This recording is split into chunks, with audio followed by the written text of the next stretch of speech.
Hello and welcome to the Top Order podcast, day 30 of the 2023 Cricket World Cup, and it really does feel like the business end now. Every game we're talking about must-wins and keeping semi-final dreams alive. Last night was no different. Afghanistan, Netherlands, two sides that have given us plenty of joy throughout this tournament, but I think only one set of fans will be smiling this morning. We'll have all of that and more coming up right after this. So, Baldy, another game, another comfortable win, this time for Afghanistan, which moves them to fifth on the table, equal points with New Zealand, with Australia, and now with a real shot of making the semi-finals. I think we'll get to the actual game in a minute, but I wanted to sort of open the show with a question for you that I think possibly is probably better suited. I keep asking you all these questions that were probably better suited for us to chat about at length on a This Week in Cricket.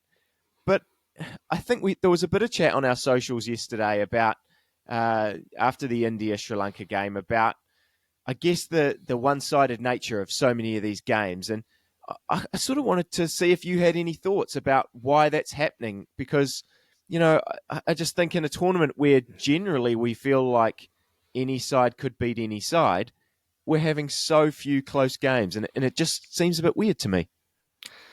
Good morning to you, Stu, and morning listeners and viewers of the Top Order podcast. Thank you for your contribution to everyone who's written in, texted in, added comments to the social channels. We love them, keep them going. They've been fantastic and largely positive, I must say. Our humble little podcast has received some very wonderful comments from listeners and viewers of the pod. So we thank you for those, because that really lifts the spirits in an era and a world where it's so easy to be unkind. Kindness shines out like a ray of sunshine. So without being facetious, thank you to those people who have provided a little bit of kindness to our humble media offerings. In terms of your question, Stu, great to hear from the listeners, and I would expect them to continue to provide their views on this as well. My point of view is that in the last 15 years of white ball cricket, we've seen a revolution in skill. We've seen a real change in the areas of the ground that batters can access with power. Some of that is to do with the size of the ground. Some of that is to do with the hardness of the ball. Some of that is to do with the construction of the bats. But a lot of it is to do with the athleticism, the skill, and the strength of the batter. And in being able to access both more parts of the ground and also being able to get the ball over the boundary with more regularity. If you think about this game, actually, let's look at this game as a counterpoint. No sixes last night in Afghanistan versus the Netherlands. Mm-hmm. And that stands out like a very unusual statistic in a tournament where South Africa have already broken the record for the most sixes in an ODI World Cup. Which speaks to me as teams are willing to try more things, do different things, take more risks. If you think about the great finishing batters of the 90s and the 2000s, Michael Bevan comes to mind immediately.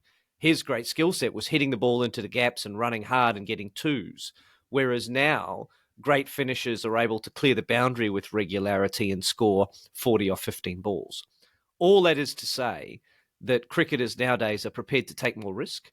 And, of course, risk comes with it reward, and it also comes with it failure on certain occasions.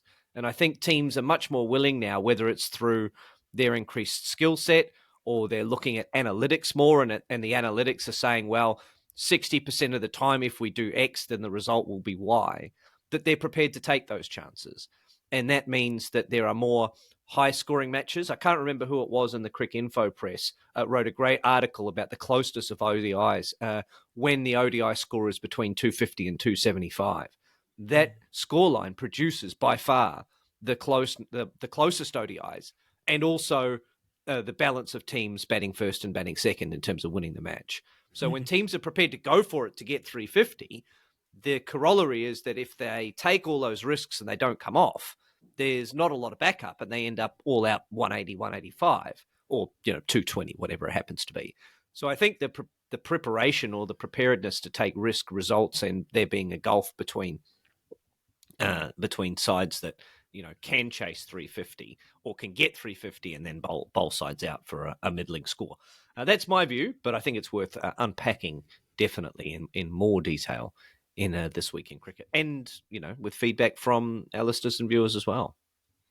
Yeah, it's a fascinating topic, I think, and even just me, I've been talking about watching this cricket gold channel on Samsung TV Plus, and the thing that struck out to me, you mentioned it before, the boundary size.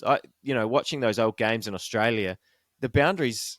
I don't know if it is just the bats or something, but the boundaries just seemed enormous in some of those Australian grounds, and it meant that yes, the things that you were trying to do as a batter were very different. You were trying to hit it in gaps and get twos and threes. And, it just must be so appealing now for batters to be out in the middle on flat wickets with those awesome bats and the skills that they possess to just think, I can hit this ball for six, So that's just not something that was an option necessarily for all batters and for all players previously. So, yeah, fascinating one to think about.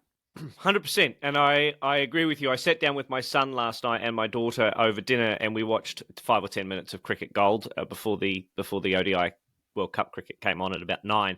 And we were watching India versus Australia 85-86 at the Adelaide Oval. And there was a boundary struck down the ground that went 110 metres to the boundary.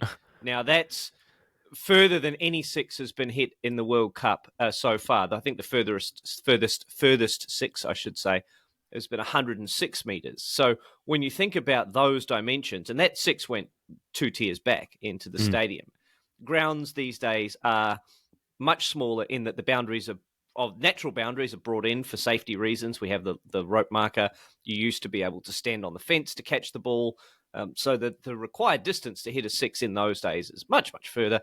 And, that makes a big difference in terms of, being able to take risks, knowing that if you get it slightly wrong, you can still clear the boundary in the most instances.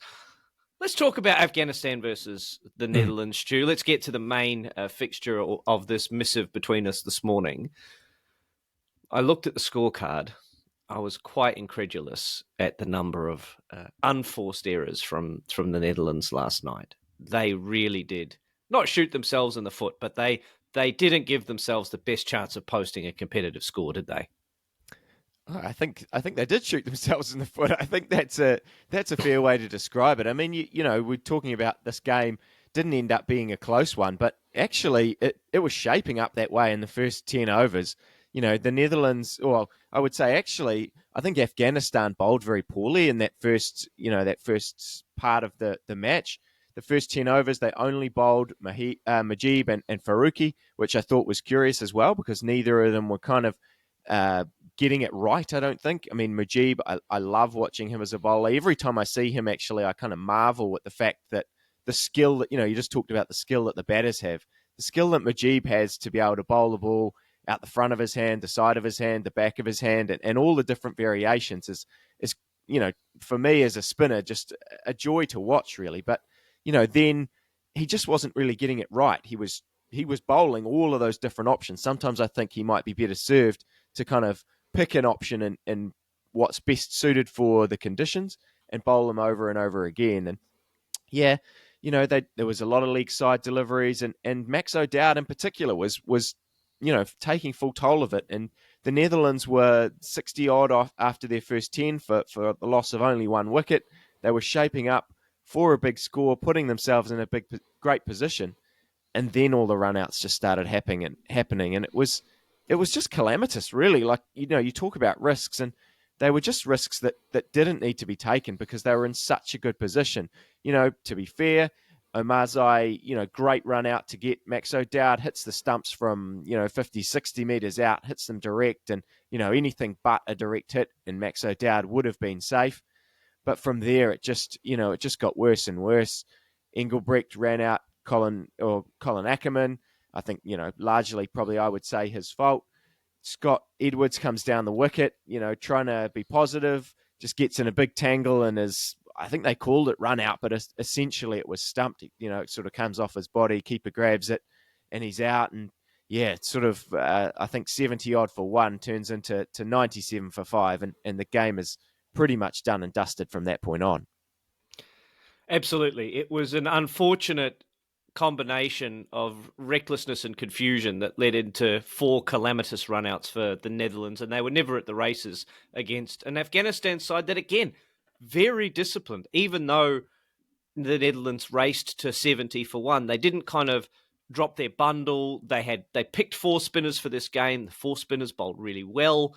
The keeping was excellent to the spinners. I thought the catching was fantastic. As you said, at least one, if not 2 stumpings should have been credited to Alakil in that particular innings. So a really, again, very disciplined performance with the ball from Afghanistan. I think, you can point to little individual maybe blips along the way, but generally speaking, to keep the Netherlands to 179 with 4 spinners, really, really well done by them.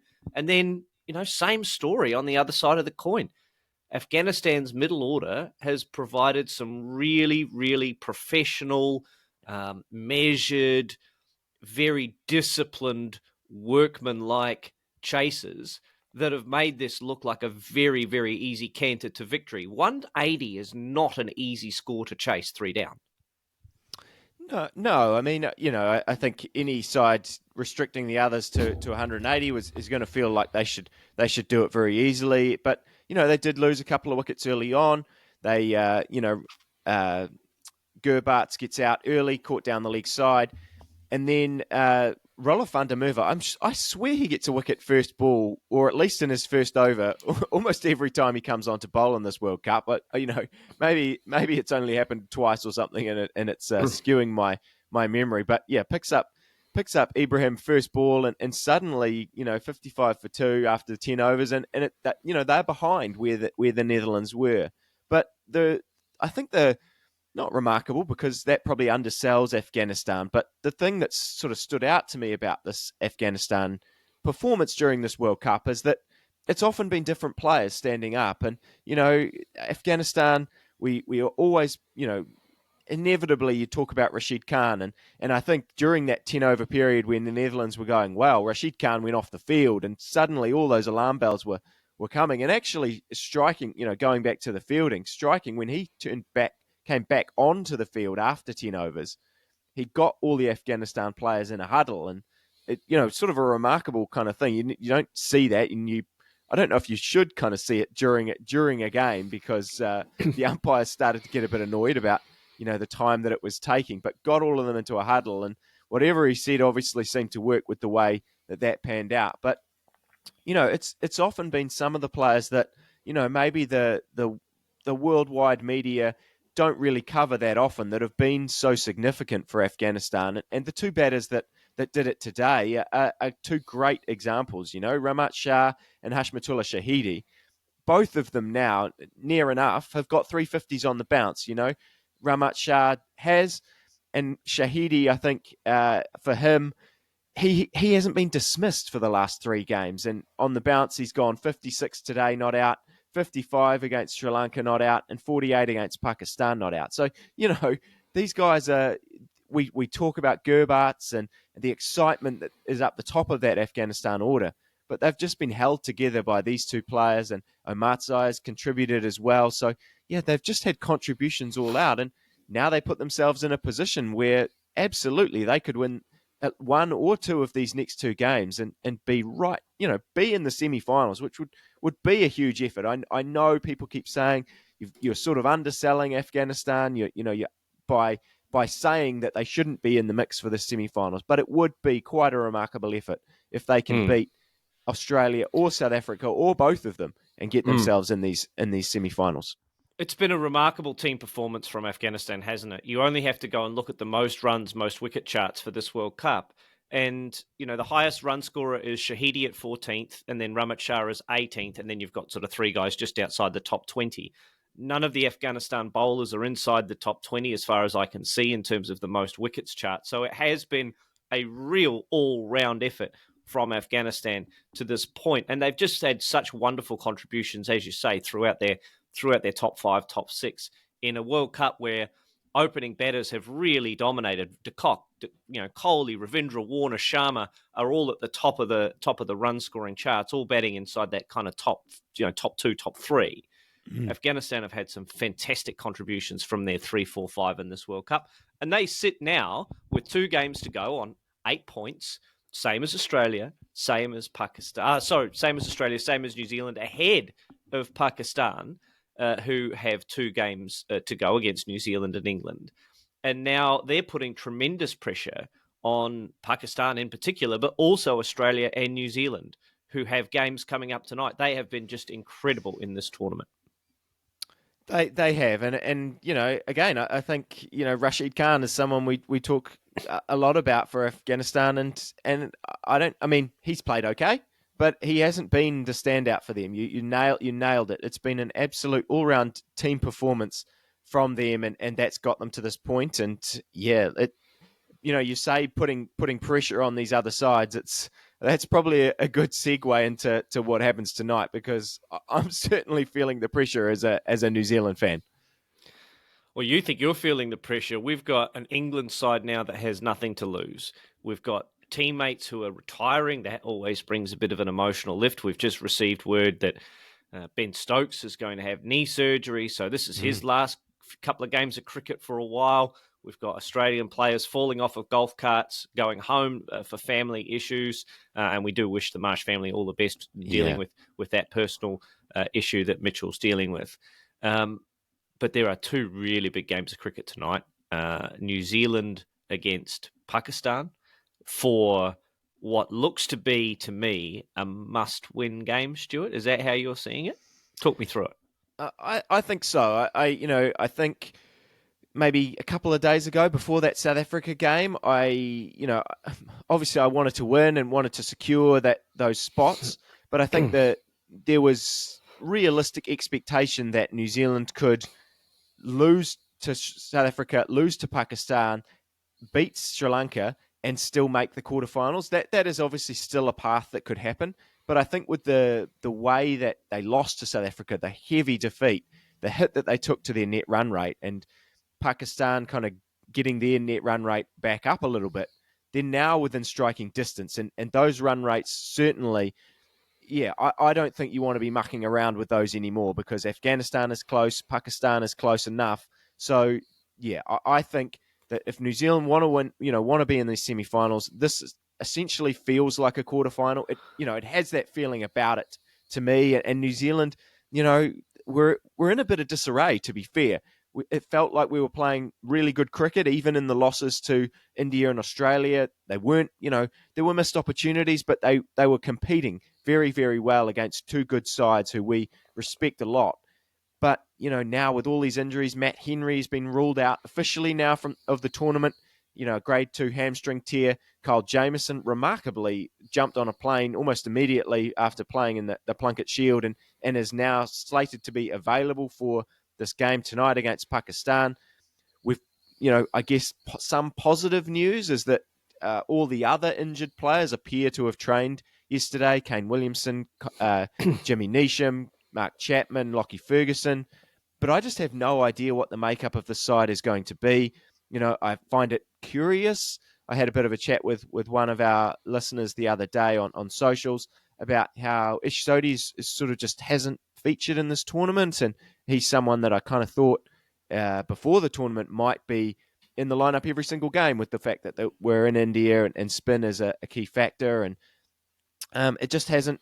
I think with the balance of the balance of the side is the reason why he hasn't. They're wanting to play the extra all-rounder, and it just hasn't left space for Ish because of the way that New Zealand wants to make sure they have enough seamers, I think, to bowl at the death, and probably don't want a Santner or a Sodhi or anyone like that bowling at the death, because we've seen what has happened to Neesham and Phillips and things when they've had to bowl in those final overs. So, yeah, look, just so many questions, I guess, that I have around the New Zealand side, and we're going to find out today whether that last game was a blip, or whether this is actually a slide and New Zealand is falling their way out of the tournament, which I hope is not the case, because they played some excellent cricket early on.